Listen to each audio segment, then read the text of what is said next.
ते गृहलक्ष्मी लागून महिने 5,000 रुपया आम्ही कसे करून आम्ही दिवपाक जाय आनी वर्साक 60,000 जाता तर आम्ही तेजे अकाउंटार घालून दिता।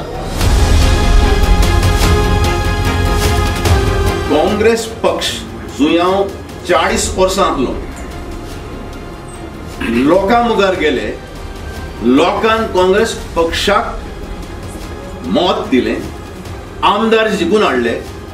जर तर हो पक्ष आमदारांचेर उद्योग आनी धंद करता आनी लोकांचो जो मॅन्डेट आसलो हो विकता, they have betrayed the mandate of the people and therefore they have no right in future to go to the people and ask for the precious vote.